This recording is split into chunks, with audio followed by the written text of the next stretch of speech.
everybody, we're back Saturday morning. Got some time to do another round on the old Craftsman GT5000. Got the deck pulled off here, and look at these blades. Holy cow, they're just little nubs. There's nothing left of them. Let's take a look and see what came in here. Well, first off here we have our good old Never Start. I picked that up from the local Wally World, and it's a $25 battery. We're gonna see if it works. 230 CCA, and I just kind of wanted to do an experiment and see how long it holds up, see if I even get a year out of it. So let's see, down here we have this was called in the parts breakdown an acceleration pump. I had never heard of that before, so we'll take care of that later. And then what do we have here? Here we go. There we go, a new set. Oh yeah, look at there, I lost that. Here is a new set of blades. So let's compare these things. You know, I think these might have even been made in the good old US of A. Let's check it out. Is it possible? I don't see anything. Hawk's having fun overhead. But check this out. Let's see if I can zoom out enough. Yeah. And what else do we have? Oh yeah.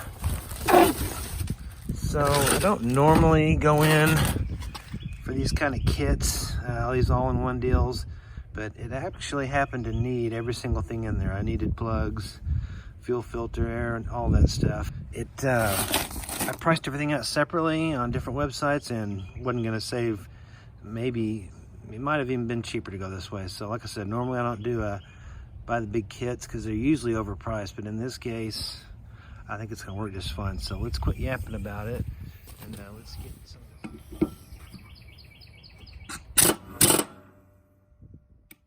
Whoops.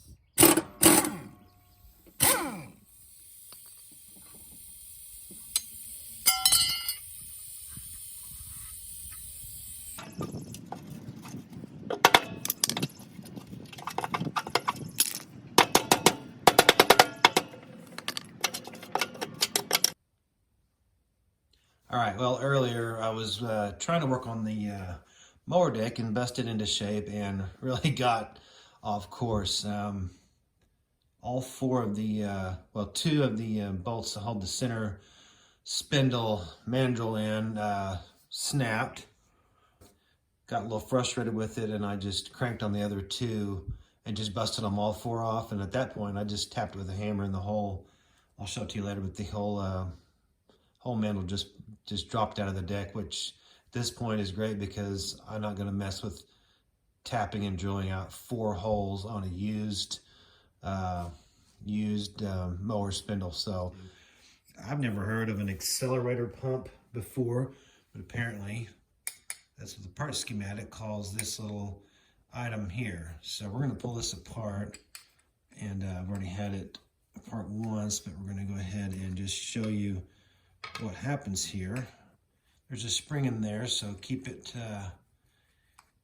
some pressure on it with a thumb or something, because stuff will shoot out. It's not anything you can't figure out what went where, but it's just best to hold on to it, especially if you don't know if yours is bad or not. So pull those 3 out, and we'll let this thing out. So what you've got in here is just a simple setup. There's the inside of that case. Got your spring.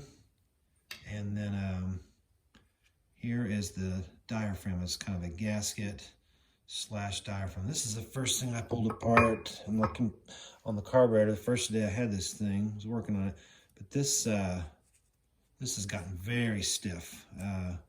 Very slow reaction out of this. So this is what, I guess when you hit the accelerator, this is what gives it the gas. So like I said, I've never seen a carburetor with one of these, or I've never had to work on one, but that is toast. So we will chunk that thing and get some of these old parts out of the way and show you what this kit came with. Okay, after a pretty frustrating evening of wrenching, I'm back on this morning, and I have finally managed to get this thing back where it was. But this is the kit I bought, and they're the right parts. They fit correctly, but I'm telling you, I chased this carburetor all along. After I got this on and did some other cleaning, I started trying to run this thing and it was just spitting gas right out the front.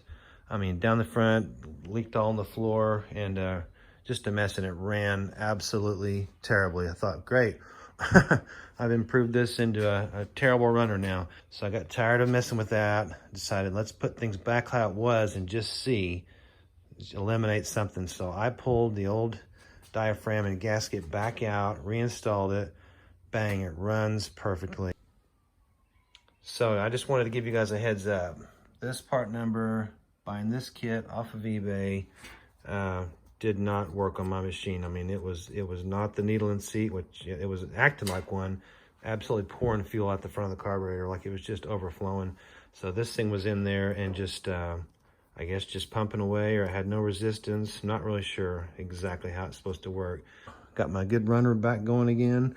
Ran next door over there to where this came from, and sure enough, look what I found on the bench, the workbench there. Get rid of this junk. See ya. I found the owner's manual, so that's pretty cool. You know, you can download these online, but I always like a good paper manual. It's kind of a cool thing. And then here was a spare key sitting there in a bag. So we are all set now, but I'm waiting on parts for the mower deck, and take this thing out for a little spin and enjoy my all my hard work. That I'm back to where I was. Anyway, it's just how it goes sometimes. Thought I would share the stuff that goes wrong as well as the good stuff. But the good news is we got that entire service kit on the GT this morning, and we're gonna switch up this whole video series and convert this over into a how to refurbish a 2000s era Craftsman GT series. Free tractor indeed. More stuff is starting to pile up as far as what it's been needing. So I'm amazed it's been running as well as it has. But one thing that's been going on is that when you shut the key ignition off, it just keeps on running. I can hear, first thing to check when that's going on, one of the things to check, see if you can hear this. It's below this plate down here. You guys all know what those solenoids look like. They hang off the bottom of the carburetor bowl, but let's check this out.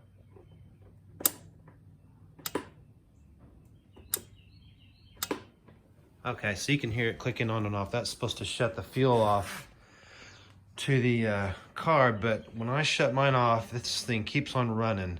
So I don't know if the solenoid is actually not engaging all the way. It's just in there making noise. May have to replace it at some point, but the main thing too is the ignition kill wire. It's not sending the signal. So I did poke around a little bit this morning and I found it'd be impossible for you to see, but back in behind here, yeah, so you're in the middle of the screen. See all that fray? There's your mouse damage right there. They've been chewing on those cables, but that wire is actually going back, I think, to the seat switch, safety switch. So it's still intact as far as what I can tell as far as an electrical connection, but it just turns like, almost looks like steel wool in there. They really shredded it up. Just now when I shut this thing off, something you can do is just feel the top of these heads. This one is pretty, valve cover here is pretty hot. It's you can tell it's been doing something. Come over here, check this side, and it's just barely lukewarm. You can actually even, you're careful doing this, but you can touch the exhaust pipe here. This one, see, I just had it running a minute ago. These things get super hot, and it's warm, but that tells me that thing is not firing. So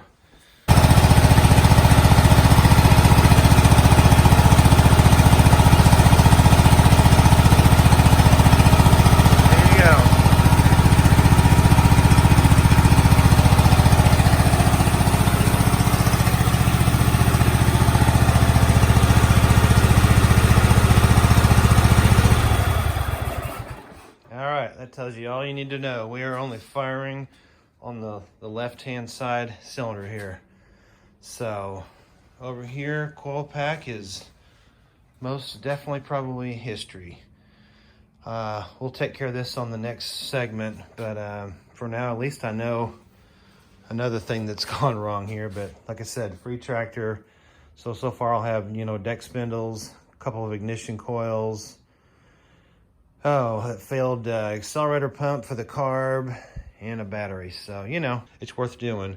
One other thing to add to the list is I was trying to go up the hill last night on went out and did a burn, as the Sears Suburban Main Headquarters calls it, and barely got up my backyard. My backyard's not all that steep. It's a little bit, but so most likely this thing is just slipping the belt when it's trying to drive this transaxle.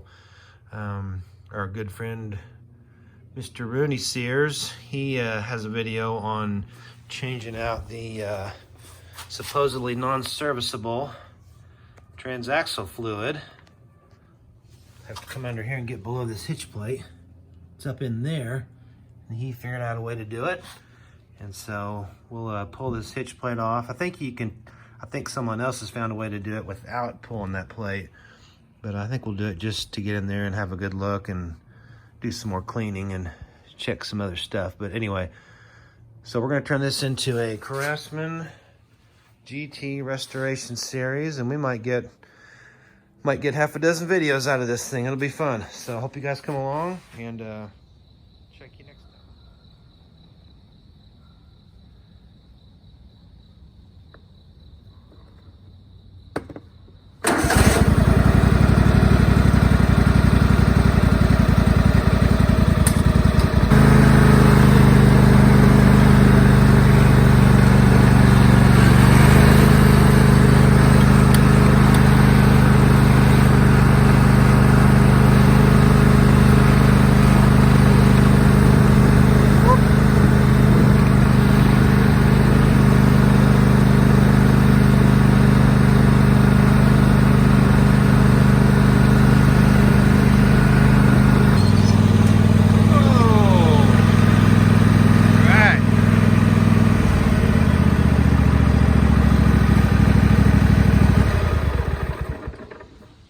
All right, works just fantastic.